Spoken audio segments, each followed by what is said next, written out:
കൂട്ടുകാരെ, ഞാനൊരു ലൈവെല്ലാം ഇട്ടായിരുന്നു. എല്ലാവരും കുറച്ച് പേരെല്ലാം കണ്ട് വളരെ സന്തോഷം. ഞാൻ ആ കുട്ടനെന്ന് പറഞ്ഞ കൂട്ടുകാരൻ്റെ വീഡിയോ കാണാനായിട്ട് ഞാൻ കുറേ നേരം കൊണ്ടിരുന്ന് നോക്കിക്കൊണ്ടിരുന്നത്. ഒരു അരമണിക്കൂറായി. ഞാൻ 7 മണിക്ക് മുമ്പ് എൻ്റെ ലൈവ് കഴിഞ്ഞിട്ട് വന്നത് കാണാനായിട്ട് ഇരുന്നതാണ്. പക്ഷേ അത് കണ്ടില്ല.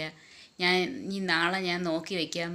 ക്ഷമിക്കണം കുട്ടൻ, ഞാൻ അടുത്ത വീഡിയോ കാണാം. ഞാൻ കണ്ടില്ല. ഞാനിനി ഇപ്പോൾ ഇതിലേതിലെങ്കിലും വരുന്നോന്ന് ഞാൻ നോക്കട്ടെ. ഞാൻ കുറേ സമയം കൊണ്ടിരുന്ന് നോക്കുക, കണ്ടില്ല. എങ്ങനെയാണെന്ന് ഞാൻ നോക്കട്ടെ, എന്നിട്ട് അടുത്ത ദിവസം കാണാൻ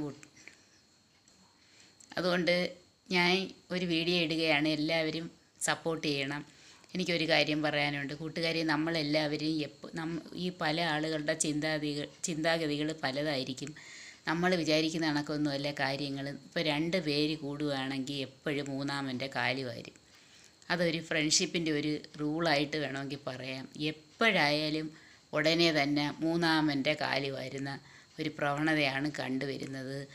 അവരൊക്കെ കൂടിയിരിക്കുന്ന ആളുകളായാലും ആരായാലും, ചിലപ്പോൾ നമ്മുടെ വീട്ടിലായാലും എപ്പോഴായാലും അങ്ങനെ ഒരു പ്രവണത കണ്ടുവരുന്നുണ്ട് കൂട്ടുകാരെ. നമ്മളന്നേരം ഇതിനെ ഇപ്പോൾ എവിടെ ചെന്നാലും എല്ലായിടത്ത് ചെന്നാലും ഒരേ ദുരനുഭവങ്ങൾ എല്ലാവർക്കും കിട്ടും. ഈ ദുരനുഭവങ്ങൾ നമ്മൾ മറികടന്ന് വേണം ഇങ്ങനെ ജീവിച്ചു പോകാനായിട്ട്. കാരണം നമ്മൾ സന്തോഷമായിട്ട് സമാധാനത്തോടെ ഒന്നും ഇരിക്കുന്നത് ആളുകൾക്ക് പിടിക്കത്തില്ല. നമ്മളിൽ എന്തെങ്കിലുമൊക്കെ, നമ്മൾ എത്ര നല്ലതായാലും എന്തെങ്കിലുമൊക്കെ കുറ്റങ്ങൾ കണ്ടുപിടിക്കാനേ ആളുകൾ കാണത്തുള്ളൂ. ഒരു ആളിൻ്റെ ഒരു നന്മ പറയാനായിട്ട് ഒരാളുകളും കാണത്തില്ല. എന്നാൽ നമ്മളങ്ങനെ ഒന്ന് മരിച്ചു കഴിഞ്ഞാൽ ഉടനെ തന്നെ ആളുകൾ അയ്യോ എന്ത് നല്ലൊരു കൊച്ചായിരുന്നു, അല്ലെങ്കിൽ എന്ത് നല്ലൊരു മനുഷ്യനായിരുന്നു എന്നൊക്കെ പറഞ്ഞങ്ങ് അതിശയോക്തിയായിട്ടങ്ങ് പറയും. ഇത് ഇന്നത്തെ ഒരു പ്രവണതയാണ് കൂട്ടുകാരെ. നിങ്ങളുടെ അടുത്തെല്ലാം എനിക്കൊരു കാര്യം പറയാനുണ്ട്. നമ്മൾ ഒരിക്കലും ഈ നെഗറ്റീവ് എന്നുള്ള വാക്ക്, അതുപോലെ തന്നെ കടം, ഇങ്ങനെയൊക്കെയുള്ള ലോണ്, ഇങ്ങനെയൊക്കെയുള്ള കാര്യങ്ങൾ കൂടുതൽ പറയാതെ ഇരിക്കുക. നമ്മൾ എവിടെയെങ്കിലും പോയാലും പ്രാർത്ഥിക്കുമ്പോഴായാലും പോസിറ്റീവ് വാക്കുകൾ മാത്രമേ വരാവൂ. നെഗറ്റീവ് വാക്കുകളൊന്നും വരരുത്. നമ്മൾ മാക്സിമം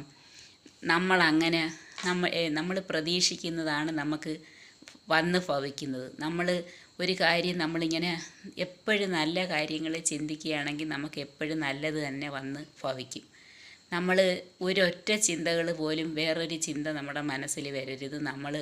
നമ്മളെ തകർക്കാൻ ആളുകൾ ഇങ്ങനെ കച്ചകെട്ടി ഇറങ്ങും. പക്ഷേ നമ്മൾ അതിനകത്ത് വീണ് കൊടുത്ത് ചില സമയങ്ങളിൽ നമ്മളങ്ങ് വീണ് പോവും. പക്ഷേ അതിനിട വരരുത്. അപ്പോൾ അവരെ നല്ലതുപോലെ ആസ്വദിക്കും. പക്ഷേ ഈ ഒരു ദിവസം കൊണ്ടൊന്നും ജീവിതം അവസാനിക്കുന്നില്ല. എല്ലാവരുടെയും അനുഭവത്തിൽ എല്ലാവർക്കും സുഖവും ദുഃഖവും സന്തോഷവും സങ്കടമൊക്കെ മാറി മറിഞ്ഞ് വരുമെന്ന് ഇവർ മനസ്സിലാക്കുന്നില്ല. അതുകൊണ്ട് ആരും ഒന്നുകൊണ്ടും വിഷമിക്കരുത്. നമ്മളെ ഈ വാക്കുകളൊക്കെ ഉപയോഗിച്ച് നമ്മളെ പോസിറ്റീവ് കാണാത്ത ആളുകൾ ഒരിക്കലും നമുക്ക് ഒരു നല്ല കൂട്ടുമല്ല, ഒന്നുമല്ല. എപ്പോഴും നമ്മളെ കുറ്റപ്പെടുത്തി നമ്മളെ നെഗറ്റീവ് പറയാനായിട്ട് മാത്രമുള്ള ആളുകൾ നമുക്ക് ഒട്ടും പറ്റിയതല്ല. അതിനേക്കാട്ടിലും നല്ലത് നമ്മൾ ഒറ്റയ്ക്ക് ഇങ്ങനെ സ്റ്റേണായിട്ട് നിൽക്കുന്നതാണ്. നമ്മളെ കാര്യം നോക്കി നമ്മൾ ഒറ്റയ്ക്ക് അങ്ങ് നിൽക്കുന്നതാണ്. ഈ ടോക്സിക്കായിട്ടുള്ള ആളുകളെ നമ്മൾ അവോയ്ഡ് ചെയ്ത് കളയണം. ടോക്സിക് പീപ്പിളെന്ന് പറയും. അവർ നമുക്ക് ഒരു ഗുണവും ചെയ്യത്തില്ല. എപ്പോഴും 2 പേര് കൂടിയ എപ്പോഴും മൂന്നാമൻ്റെ കാല് വാരുന്ന ഒരു അനുഭവമാണ്. ഈ ഫ്രണ്ട്ഷിപ്പ് എന്ന് പറയുന്നതേ അങ്ങനെ ഉള്ളൊരു കാര്യമാണ്. നമുക്ക് ആരും നമ്പാൻ പറ്റത്തില്ല. എല്ലാവരും നമുക്കൊരു പണികൾ തരും. ഇത് മനസ്സിലാക്കി നമ്മൾ അങ്ങ് മുന്നോട്ട് പോവുകയാണ് ചെയ്യുന്നത്. ചിലയിടത്ത് എന്ന് വെച്ചാൽ നല്ല ആളുകളെയൊന്നും ആൾക്ക് പിടിക്കത്തില്ല.